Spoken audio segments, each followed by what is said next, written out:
we got another Tommy G video. Shout out Tommy G. We're just gonna get straight into this, but real quick. It's about how American guns get smuggled into Mexican cartels. Now, not in America, not in Mexico. I'm in Canada, so this don't apply to me at all. You know, I just did it for the fun. And after what happened last video, I need a break because, bro, it was bad. It was bad. Okay, as you guys probably saw, but damn, it's it. Whew. Let's just get straight into this though. Hold on, let me make sure this is not too loud to you guys though. Hold on. Nah, should be good. Should be good. Should be good. Should be good. Should be good. Yeah, across the border. Make money for myself and that other people make money from it. So I'm just... Wait, is she talking to the criminals themselves? Discuss how guns are brought from the United States into Mexico. Would you say you have a dangerous job? Oh, he really is. Probably the most dangerous you can have. It's literally just storing it away and sending it about its way. So my mom was in jail. I needed to put food on the plate. I ended up sending it to somebody who ended up taking it to California and making money off of it, so everybody ate at the end of the day. 2009-10 was like our wild, wild west days out here where That's we were crazy. Chases every day. And what are the odds someone has eyes on us right now? Oh, pretty good, dude, because these are Really? all downhills. At what age would you say you That's- officially joined an organization? So Bro, this man Tommy G is risking everything for the content.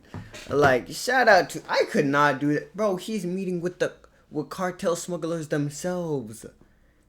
Bro, he could die doing this. It's just insane, the type of things he does. Like, the dedication you need to have onto, like, trying to educate people on this type of stuff is, like, crazy high. Because, like, bro, your life is on the line doing this, bro. about 10, 11 years old. We spoke with a cartel member last night that alleged that one of the ways it gets through is paying off Border Patrol, paying off police. Yeah, I would not disagree with that. What is the cost to buy a Border Patrol agent? $9,700. In a good month, how many Damn. guns can you get across the border? I want to say close to that. Yes, it paradise. I don't know. I don't think they're paranoid, bruh. He heard it himself. Look. He like, hold on. Who that? Yo. That's another smuggler as we speak. Bro. Yes, it paradise. Yo, that's kind of...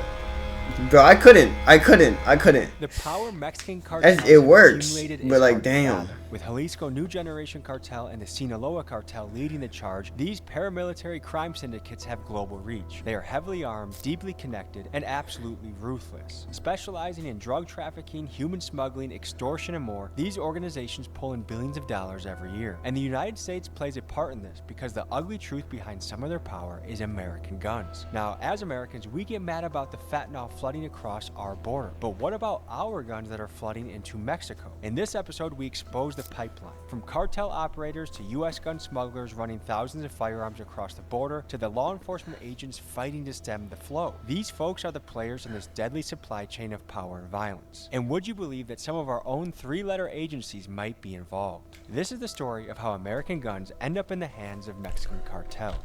And I like the fact that he keeps like a neutral ground on it. He doesn't overwhelmingly like stay on the cop side or overwhelmingly stays on the smuggler side. He's always on the neutral, trying to get both sides, see their information, and he leaves it to the viewers to have their own opinion on the situation.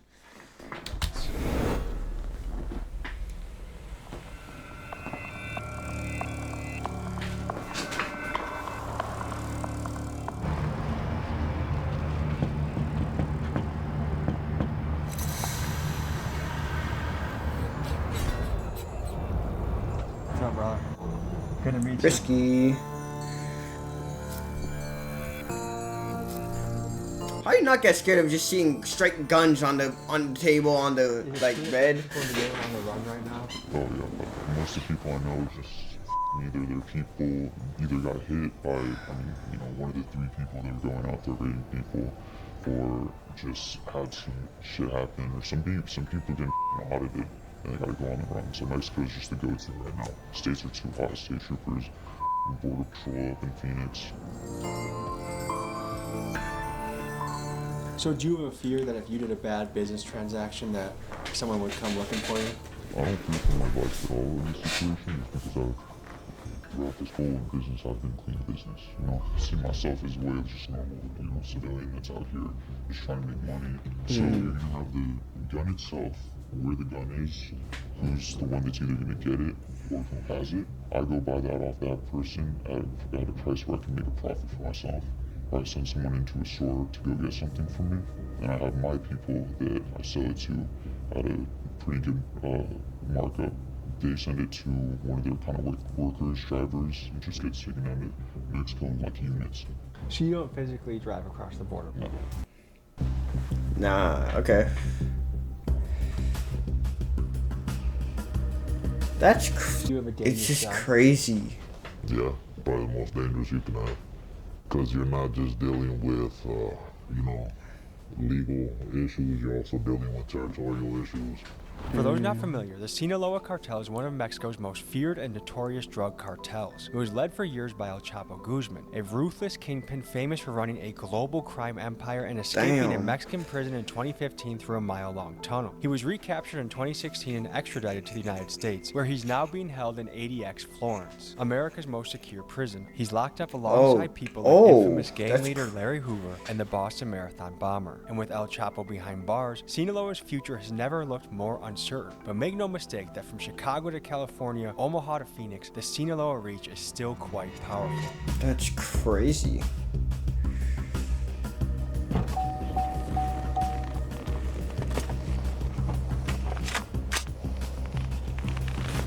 All right, folks, we have a sheriff pulling up from Pinal County. He's had a lot of experience in the field. We're going to be interviewing him as well. You have the wildest collection of patches that I think I've ever seen. We interviewed a cartel member last night. What are the odds that he would be Sinaloa given the control they have in the area? If he's not Sinaloa, then he's risking his life. What's your process to do it? It's literally just storing it away and sending it about its way. And are you physically driving it in a car, or do you have other people do that? No, there's a chain of command and there's people that do that. You can go into a gun store right now and buy, your typical mini-me, something like that for $9 grand. But if it falls out the back of the truck, I can get it for $5.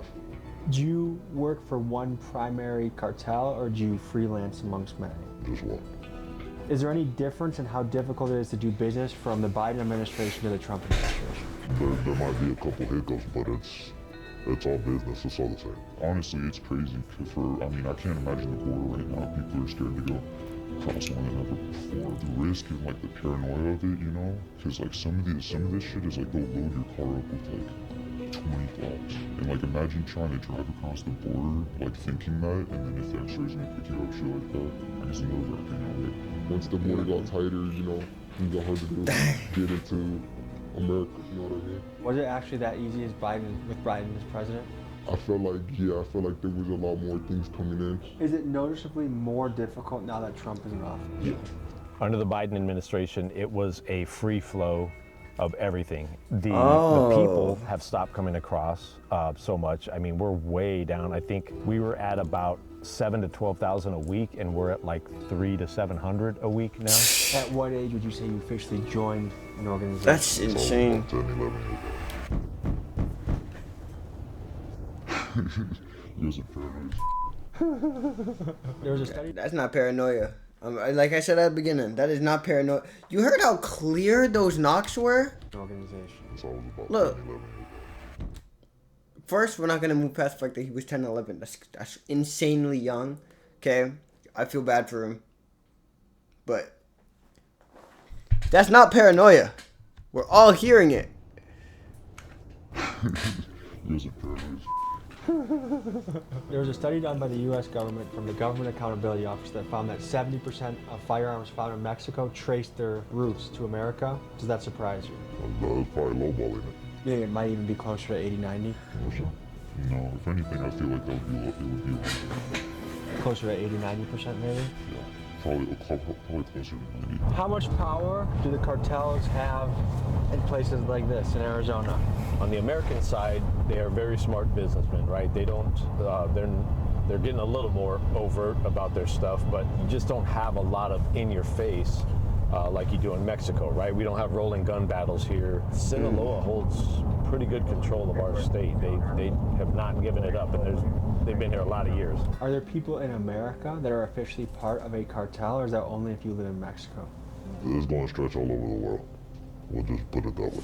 Now, according to Arizona law, these gun smugglers could face up to 10 years in prison if caught for the crime. But what's interesting to me is the same U.S. government that will hammer these guys for selling guns also like to sell a lot of guns overseas themselves. This has happened a lot of times in recent history, but let's just highlight a couple of recent examples. Take the Soviet-Afghani conflict in the 1980s. The CIA funneled tens of thousands of guns to the Afghan fighters, the Mujahideen, to win the battle against the dreaded Soviets, our enemy at the time. Fast forward a few years later, the same Mujahideen fighters that we armed with the guns that we gave him, some of these guys later turned into the Taliban, which was really good for the military-industrial complex because this fueled another 20 years of war and profit. And most recently, for the United States politicians and arms manufacturers, we have sent billions to Ukraine and Israel. Oh yeah, we have. Say the U.S. taxpayer, or not, well, I don't know why I said we.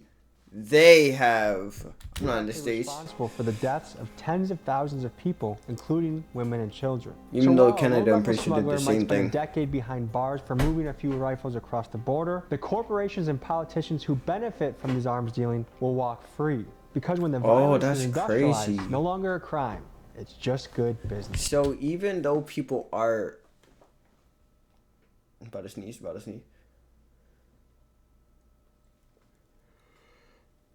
It just converted into a yawn? Yeah, what kind of freaky deaky meeky? So people are serving time because of the fact that they're transporting guns. But then the same thing that the government's doing is being let just like that, and they're sending like 10 times the amount. They're spending billions of dollars doing so. It's just, that's crazy. Is there any misrepresentation of Damn. Oh, you know you get one of those good yawns when the eyes start watering. the American media about the cartels? Like, basically that they're horrifying terrorist organizations. It's not how they picture it though. It's so media, it's so brainwashed, and they say, oh, the cartel, it so runs this whole area, and if you go there, they're gonna kill you, or this and that.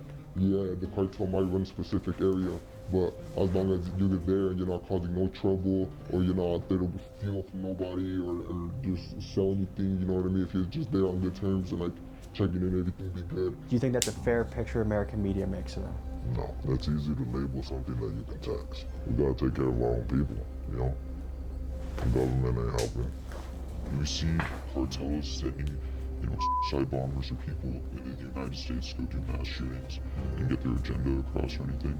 You know, most of the things that cartels do, unless it's someone in America that was working with them and flipped them over somehow, that's when they'll go after you as a person in America. What do you think about Trump potentially labeling cartels as terrorist organizations? Then he should start here with the people on this side. What do you think would happen if Trump tried invading Mexico or drone striking cartel operations? It's not gonna be good. It definitely wouldn't. The U.S. and the Trump administration is considering using drone strikes against the Mexicans. What? See, that's OD. That's so OD. But how do we in know my if these stories opinion, are bro. biased, how they're being framed politically, if we're getting the right scoop on what we're being told? This is where the sponsor of today's video comes in, Ground News. Compare these headline sizes, right? One of my source that gives the counterpoint that cartels are using drones to spy on U.S. troops. One of my favorite parts about Ground News is their blind spot feed. Ground News job using my link and on. It's very, very. No, very that's crazy. That's the crazy. Italian mafia. Drone strikes are OD. Drone strikes are so OD because it goes from drone strikes into them retaliating into boom. Now they're sending even more drone strikes, or they're going, and then war. It'll just keep getting worse and worse. War, like we're not trying to get a World War III, guys. Let's lock in, peace, equality. Let's be nice to each other. Let's not send some drone strikes, because that's so OD. I understand it's on the Mexican cartels, but that's not gonna change anything. It's still just gonna get worse and worse and worse.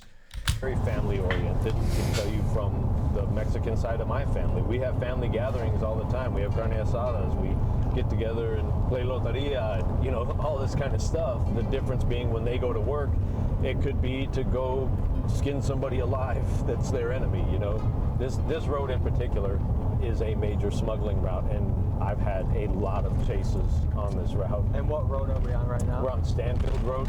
These mountaintops will have scouts on them. So all of these valleys out here can have routes where they are pushing people and product up, and they use those routes. The scouts guide the loads. When they get up here to kind of the civilization, that's when they'll hit these regular routes, blacktop routes, on the freeway, shoot up into Phoenix, because Phoenix becomes the hub. And what are the odds someone has eyes on us right now? Oh, pretty good, dude, because these are all scout hills. Why is torture used so often? See, that's what I mean by it's just crazy that he does this. Pain is the best teacher. So you're a runner, That's go to a crazy. gun store, get it. Let's say it's me. If I get flagged, okay, that's a mission that went astray. If not, how often would you send a guy like me to get it again and again and again? I mean, I've had people that, you know, you wouldn't believe the number of stuff they got out under their name. It's really kind of strategic in a way, because the way the background checks work is it will show up as, you know, either a pistol or a rifle. It doesn't go into the system as that specific firearm unless the ATF is flagged and involved. You could have someone go store to store, get 5 guns in their name, just one day, clean record, all that stuff. For you, have someone in your family that has died from gun violence in Mexico. Yeah, Do you Rest in blame peace. the guys in America selling the guns? I don't. I God rest just his soul. blame the shooter, really. How do you feel about being involved in a business that arms the cartel? It sounds worse than it is in a way. I mean, you think about it is, what I'm doing is basically doing what larger corporate companies have done with other third world countries. You know, Taliban has all guns made in the USA. What I do is I still make those people money. You know, the big corporate, big gun industry still gets money from me, but I also make some money myself in a way by just doing what they're already doing, but on a smaller scale. Even if I stopped what I was doing, someone would just come and fill in for me. Might as well try to make my money in that way, and it's something that's happening in a whole different country. So gun smugglers will risk prison time for a few $1,000s of profit a month. But what about the big players in what some would call the military-industrial complex? Let's just look at the Russia-Ukraine war, for example. Lockheed Martin's stock hit an all-time high. Raytheon's production lines are going off the charts. Billions of dollars in weapons have flowed across the Ukraine border and across the European nations that are gearing up, looking to refill their arsenal in what has proven to be one of the biggest spending sprees in defense since the Cold War. Like, why do we even got weapons in the first place for real? Like, guns are so overrated, bro. The way I think about it is, you pulling out a gun, that just, like, I understand why people have guns, okay, but like, if you do it at any given moment, okay, it's just, why? Put the hands. What happened to the good old hands? You know what, 1, 2. Like, Now this is where the gray area comes in. Is this right? Is this wrong? Because whether you look at Ukraine, Israel, Afghanistan, one man's freedom fighter is another man's terrorist. I don't know the answer to all this, but what I do know as a tax-paying citizen is what I've gotten out of the deal are dead soldiers, civilians, destruction, a bad reputation globally, while these companies in the military-industrial complex have reaped the profits in the billions. Well, I don't think the gun manufacturers make the guns to give to bad guys to like rape, pillage, and carnage their own countries. So I don't think that's a good way of looking at it. What made you choose this job over anything else you could have done? Honestly, the thrill of it in a way, and just a large interest in guns on my part. The money's there. I got lucky with, finding some people. Honestly, I think this is a lot morally acceptable than drugs, safer than drugs, less corrupt, less dangerous, So my mom was in jail, I need to put food on the plate. And then once people started offering me guns for product, and like tremendously, like no product was like damn near getting a gun for free. That's really what changed my eyes, because of some kid who went and robbed a car and found a gun in the car, and he was scared to have it at home. So he came to me and he said he didn't want that. He'd rather have a little bit of weed. How much weed do you think? Probably like 7 grams. And like that same night, I ended up selling it to somebody who ended up taking it to California and making money off of it. So everybody ate at the end of the day. 2009. So his mindset is, as long as we're eating, it don't really matter. But like, think about it in the long run. It's like a cycle. Kid gave it to you. You gave it to someone. He brought it. The guy who went to California, gave it to somebody else. Now, what if that one guy who sold it, who got it, now is going around shooting people? Like, it's just. It was like our wild, wild west days out It's here. because the end. Chases every day. It's like the consequences. Load the vehicles, way I stolen think vehicles about going it. South, so they would go to Phoenix. They could have a stolen vehicle out of West Phoenix down here within about 40 minutes. And so they would run stolen south. They would cross them over because there's parts of the border just south of us that are just barbed wire fence like this. So they would. Yeah, they kind of got the. He got the driving tech though. And drive the stolen into Mexico, load it up with dope, and then drive it back northbound under the dark of night. And so we would be out here in night chases with them, going after blacked out vehicles, chasing them through the desert, trying to get them before they got to I-8. The scouts would all coordinate their movement. So we would have counter scout operations where us and Border Patrol would work together to try and take the scouts off the hills when we knew loads were coming, so that they were flying blind essentially. And then under the last presidential administration, it was so wide open that they didn't need any of that stuff. Nobody was stopping them. So, and there were so many of them that there was just a flood of people coming through, a flood of dope coming through. Border Patrol was tasked out in all these other areas. It was like Thermopylae for us, man. I mean, we were up against, tens of thousands of people, and it's really not even our job, right? The immigration piece is not the sheriff's job, but we were stuck with a lot of this stuff. Our military was essentially teaching other countries how to defend their country, right? And guys, we got to cover some more cartel history, because American guns are not the only thing that the United States has contributed towards the rise and dominance of Mexican cartels. Let's take you back to the mid-90s to Fort Benning, Georgia at the School of Americas, where for decades and still today, this was a place where Latin American military forces were brought to practice skills in things like urban warfare, interrogation tactics, and psychological warfare. The School of Americas has since been renamed due to many former students committing various coups and human rights violations across Central and South America. Classes here are taught in Spanish and oftentimes led by U.S. Green Berets. One of the groups that was trained here was GAFE, one of Mexico's elite special forces groups whose job it was to raid high-value targets and combat narcotics operations. In the 90s, about 30 of the GAFE guys eventually defected from the Mexican military to work for the Gulf Cartel, which they later left to create their own and one of the most feared cartels of all time, Los Zetas. Now, the majority of scholars agree that this was not some CIA psyop on purpose, but rather an unintended consequence on the part of the United States. However, there are known cases of former special forces guys being put on cartel payroll to teach their soldiers and sicarios advanced tactics. Just food for thought as we look at the history of how some of these cartels came to be. What's been your biggest month in revenue so far? I think the best run I had is I made 70K in 4 months. How did that feel? Amazing. I never felt that level of accomplishment before in my life. Have you ever been visited by a 3-letter agency? Allegedly. How is that? Pressuring, in a way. One of the things you want to do with that is you want to have them talk to you. Doing that, I was able to find out, in a way, what they knew about me. Where also I reflected where I went wrong, other factors, and how much they knew, So you kind of stayed silent and let... Traveling can be a nightmare. Why? You can't watch your favorite shows abroad. Them talk. Yeah. This is the Obama solution here. So someone could be camping out here The and what? someone's hustling a load. Obama solution here. So you The Obama solution? Them talk. Yeah. This is the Obama solution here. I don't know what that means. Camping out here and someone's hustling a load. Yeah, and we've had that happen where there's been people out here either hunting or just camping for a weekend, and they'll have a stolen vehicle in the middle of a chase, will run right through their campsite. That's and crazy. Blasting up here to the interstate to get away from the cops. And so this whole area is kind of, again, just like the other area, all the high points, you're gonna have scouts. There's usually scouts on this hill, and there's scouts a little bit deeper in, and so they're watching over the valleys. The cartel member we spoke with last night said that if drone strikes were taken against the cartel, we really escalated against them, there would be a ripple effect where they're going to escalate the violence here. And See?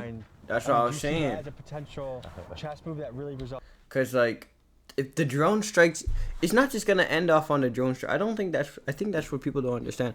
It's not just you go and it's fine. It's not like you punch me and I'm just going to let it slide.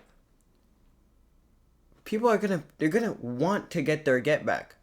That's the thing. They're not just going to be like, oh, all you did was drone strike the cartel. Like, no. They're going to try to get their get back. And they're going to probably make it worse. And then it's going to be you don't want to hold that. And then you're going to go back, get your get back. And it's never going to end. Because they're going to think, your mindset's going to think, wow, they did all this. They did all of this, which is worse than what I did. I have to go get my get back. And their thing's going to be, oh, they started it. I can't just hold that. You guys understand what I'm saying? Like, it doesn't, there's not going to be an end to it. And I'm pretty sure that's what caused, that's what causes most wars. It starts off on one thing, and then it escalates and continues escalating. Like, Results badly for the American citizens? No. If they just look historically at the U.S., they would understand that that's a really stupid statement to make. I think it was Japan that woke up the dragon, right? I don't think they understand what they're saying. Like, that's fine to say, and there's a lot of machismo in that. Like, hey, if you mess with me, you come after my family, I'll come after your family. That's all fun and good. But when you go to war on the U.S., that's a whole different level of fucking with us that we're not going to put up with. And yeah, like, the U.S. probably will win. Okay, let's get that out the way. But I don't think they should even get to the point of war. Like, damn, escalating a bit much? You shouldn't even get to the point of drone strike. That's already OD. Like, I feel like you could find another solution. Not everything gotta end off with some type of bomb, drone attack, like war. Like, damn. Take a step back. I don't think they understand the hate that would come their way if something like that were to happen. Do you ever have sympathy for some of these guys that, like, hey, while I don't agree with what you're doing, I get why you're in your own situation? Yeah, man. I mean, again, having a wife that's Mexican, there's some of her family that are involved in some of this stuff. I don't hate them. It's family, and they're doing what they think they need to do to get by. And again, it's all circumstantial, man. What you're facing in your life and how you're dealing with it, I definitely have sympathy for that. I don't think it's right for them to do what they're doing to get their money or to get ahead or whatever, but I can't fault them for trying to get ahead and do well for their family. People, I think, in American media, like, it's almost like these guys are monsters. Like, are these guys just normal people in a way? Yeah, they're normal guys and gals in the sense that, just like us standing here, we can sit and have a conversation. Now, in the right circumstances, would one of them kill me if they could? Yeah, absolutely. And it doesn't get real personal. They're just trying to do their thing, and so it is what it is. Man. So you would have survived on your own from an early age? Yeah, well, I had my sisters, really. It was really my sisters helping to hold it down. Once I seen, like, the pressure put on them, it takes a toll on me, you know what I'm saying? Like, I'm the youngest of 9. When my mom was locked up and my father passed away, you know what I'm saying? It was really just me and my siblings. And I have my older brothers don't have papers, they're in Mexico, you get me? And one of them already died. So it's just me and my sisters, and then I have a brother who really be on his own world. So I really had to, like, either step in or step out. Once you get into this, like, the money's here, this is really what what makes you, you know, a little bit as that extra, especially now in this society where the bills take up everything, all the money you make, every job you have, every dollar you make is gonna go to a bill. You get me? At least now right here, I'm able to feed my family, pay my bills, and still, you know, go have some fun. Are a lot of these guys balling off of this? If we were to catch a group right now, they look like hammered dog shit, man. They just beat up because they've been hiking for 4 or 5 days through the mountains. A lot of times they're drinking a concoction of like meth and fentanyl and cocaine, and so they're all wired up, not feeling shit.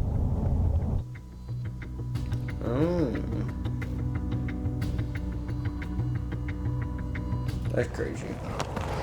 Rattlers and stray bullets will get you every time. So you can see there's kind of a depression here and kind of bushes and stuff like that. You can see how the grass is kind of beat down, which means there's been people in here. And then you'll start seeing the black bottles that's traditionally smuggler trash. They carry the black bottles with water all the way up from Mexico. There's parts in Mexico where they're buying all this stuff. They're buying the camouflage, they're buying the black bottles. And what goes in the black bottles? Water. They black them out so that they're not shiny, visible. And so you'll see them kind of scattered throughout here. You should start seeing some of the clothing and stuff. So they've, like, by the time they get to this point, they've already been backpacking for 4 or 5 days up from Mexico. Then they get here, and this is kind of their final staging point where they will kind of hang out and wait for a ride to come get them. And so typically speaking, this is where they kind of discard their clothing, discard any trash that they have, and jump in their ride and go. They have to do all that to smuggle? Damn, that's so much. Like, they're doing what they have to do to survive. Like, sure, but 4 or 5 days hiking? Jeez. So they'll get in this little cut here, and you can kind of see from the grass pressed down. They'll just get in here, rest, and wait for their ride to come get them. And I mean, we're 10 yards off of Interstate 8, and so car will pull up, give a signal. They'll jump out of this spot, go load into the car real quick, and then they're off and running. One thing they did start doing too is when they know that we are onto them because of the stuff they're leaving behind, they would start collecting it all into a trash bag or whatever, and then they would have one person take it off 100 couple yards away so that it didn't give away their position as much. Do you have any opinion of the new Mexican president, Sheinbaum? Like, has she changed things at all with how you guys do business? Money talks. So it's business as usual in Mexico, officials are being paid off, Really? forces are getting paid off, and business keeps going. Oh. Yeah. How hard is it to bribe a police officer? Here? Well, yeah, I guess compare America and Mexico. That's the same. You can bribe people here? Oh, yeah. What percent of cops in border towns in Arizona would you say are in some ways paid off? At least 3/4. At least 3/4? And how Damn! much does it Oh cost to my buy cops? gosh. It just depends. If it's a one-time thing, you know, you throw them a couple grand. And if it's an ongoing thing, you put them on the salary, you give them, you know, 3 or 4 grand a month. There's really that many American cops on payroll like that? We spoke. Just like that many corrupt cops. spoke with a cartel member last night that alleged that one of the ways it gets through is paying off Border Patrol, paying off police. Yeah, I would not disagree with that. I know from the years that I've worked that we've had compromised Border Patrol agents, we've had compromised officers. So same thing, they make a lucrative offer to somebody who is not making very much money, and people compromise their integrity for that. And Have you ever had to fire somebody because you caught them doing that? yep, we worked a case when I was working undercover. We had one of our guys that was involved, and we had to work a case on him and ultimately arrested him with the help of the FBI. Now, I'm going to throw out the number he said, which I think is kind of crazy, but I want your take on it. All right. He said, about 60-70% of the Border Patrol and cops. No, he's full of shit. Not on the U.S. side. The Mexico cops are more easily compromised, and on that side, it is the threat of violence, because way back when we talked to a compromised Mexico police officer, and he told us it was as simple as this. I was trying to be a good local cop. I was just watching traffic and I was stopping speeders, and I got blocked in by 2 vehicles, and a guy gets in the passenger side, and he said, "Hey, you know who I am?" And he said, I knew who he was. He was a local cartel boss, and he said, "Hey, we want you to work for us. All you have to do is not be on this road from these times to these times, right?" And the guy said, "No, I'm not. I'm an upstanding citizen. I'm not part of your crew, none of that crap." They said, "Okay, here's a picture of your wife and family, and we have eyes on them right now, and you basically have 60 seconds to make your choice, whether you're with us or against us. And if you're against us, then your family's gonna pay the price, right?" And so all I had to do was not watch this road and keep my family alive. And so it wasn't much money at all, dude. You're talking a couple grand, and for that particular time, right? We think that he had done it more than that, but you're talking a couple grand is what he had compromised himself for. I couldn't believe and didn't quite buy the number. Not gonna lie, I don't think cops should be helping them and all that.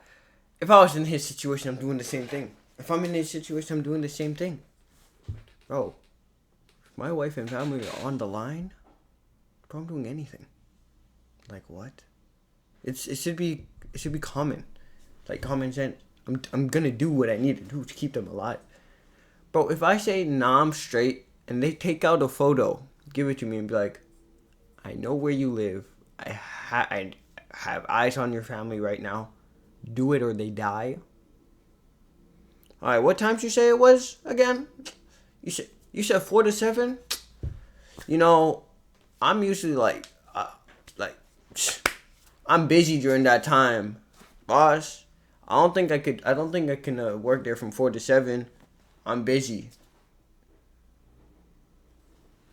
Like, I don't know what to tell you, but if they gave me hand me a photo saying, "Yeah, and we have eyes on your family," bro, I don't really work here for real.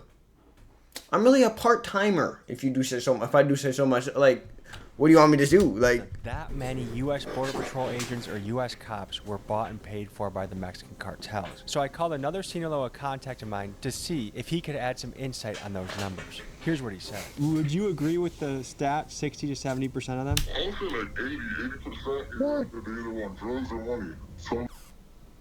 did this nigga just FaceTime a cartel member? They don't have a choice. If you say no to the amount of money and all that, like, fool, you don't have a choice. You feel me? We control you. I have a couple of them that go pick up my people and pass them over. You feel me? All you have to do is follow instructions. What is the cost to buy a Border Patrol agent? A week, 9,500. But remember, some of them would get a kilo. You know, some of them want some kilos, some of them want some yellow. You feel me? So some of them want money, so some of them drugs. Even after talking to this guy, I still doubt those numbers. I feel like these guys only come in contact with Border Patrol agents that are corrupted, so in their view, all of them are. But I just can't believe that the majority of Border Patrol agents are bought. I just don't think it's true. Let me know what you guys think in the comments. What you make in a day here is what you make in a month over there. My brothers live off $150 a month, USD. Let that sink in. I can make that in one sell, one gun transaction you give me, I can make way more than that in one gun transaction and send that over right there.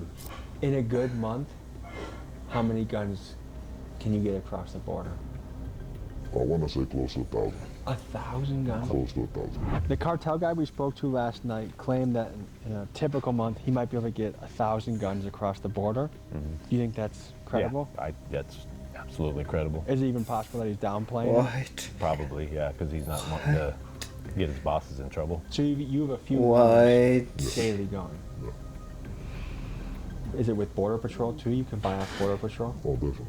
So like you have to, because obviously you don't crazy. just stroll up there and ask, like, do you have to meet him at a bar? Do you have to, like, how do you initiate this? They're sent to train. What does that mean? They're sent to the academy. Tell me about the clashes going on right now. Are things fairly stable, or is there a lot of battles happening? No, right? I mean, there's always going to be, a tug of war between powers. It goes through its dormant times. Right now it's active. The danger he's speaking of refers to the war currently happening within the Sinaloa cartel. Since El Chapo's imprisonment in 2017, the group has splintered, with two main factions now holding power. One is led by El Mayo, a co-founder of Sinaloa and some say El Chapo's equal. The other is Los Chapitos, led by El Chapo's sons, known for being younger, flashier, and more aggressive. Their turf war has triggered waves of violence, including this recent story detailing the deaths of dozens of teens in Mexico. And from what I've heard from sources close to the action, this fighting is not expected to end anytime soon. See, this is just innocents dying for no reason, bro. Like, let's stop with the violence. Peace, love, and equality, guys. Like, why do we need to just be murdering? Why? There's no point in it. Is it terrifying working for a cartel? Stressful, not terrified. So as long as you follow the rules and kind of do honest business, you're kind of in good standing. There's nothing to worry about. Yeah, you do business as a man. The one thing I wanted to fact check on to see if you had a perspective on is Trump's claim that the majority of people coming over are murderers and rapists. In my boots on the ground journalism, I found out most of the people are just looking for a factory job, fast food job, not a murderer. Do you feel like that rhetoric was accurate or a little overblown? I would say that depends on the area, dude. Because like this area right now, we see military-aged males all camoed out, moving up, and those males are all at that ripe gangster age. And a lot of them, when we jump the groups, they are gang members. So if you're talking this area, absolutely, he's absolutely right. This is Thugville out here, man. It's all gangsters, cartel members, guys that are trying to fly under the radar. You'll have a few good people mixed in with that are really just looking for a better life. The other problem that we saw here in Arizona was a lot of these military-age males, when they got to the border and got across into the U.S., they immediately discarded their passports, any IDs, anything like that. They got rid of them, burned them, whatever they could do with them. Why the hell are you going to get rid of your ID if you're not up to something nefarious? So it did seem sinister. Yes, absolutely. Once you're in this, is it possible to leave, or are you pretty much in it for, for life? You can step away. Easiest way to put it, you're a reservist at that point. As long as all your corners are covered, you turn into a reservist. So if you're needed and you're called up, you better show up. How dangerous is it for you to even do this interview? I'm risking a lot doing this. I'll put it that way, I'm risking my life. Let's just say that. And folks, for all the readers out there, get this book. I got the link in the description. If you want to learn more about real boots on the ground law enforcement experience, I recommend you get it. Links in the description. The power and legends of the Mexican cartels have long fascinated me, and it's my goal to cover the story in Mexico one day if I can find the right contacts to do this safely. Email me at TommyGMcGee123@gmail.com or DM me on Instagram to reach me if you think this might be you. I also wanted to remind you guys to check out Ground News because I think That's just crazy. I knew the guy was risking a lot by doing the interview, but bro, he's risking his whole life doing this. He can't do this normally. He's risking everything. That's a good video. Again, doesn't apply to me. Bro, I already knew for this question, you're in it for life, okay? He said you're reserved, but I've watched enough movies. You're practically in it for life. I'm pretty sure. You can't really get out. Like you can, I guess, be on reserves like you said, but you're never out completely. You could be like 60% out, but you're never out. You're always gonna be part of it. If they need you, you have to be there. Like, it's just how it is. over. Hey, W video by Tommy G. If you enjoyed, hit that subscribe button, join the empire, you know what I'm saying? Like, we just chill. That's about it. That's it. So, have a blessed day, blessed weekend, blessed night, blessed whatever, wherever you are. And hey, we'll see you guys next time.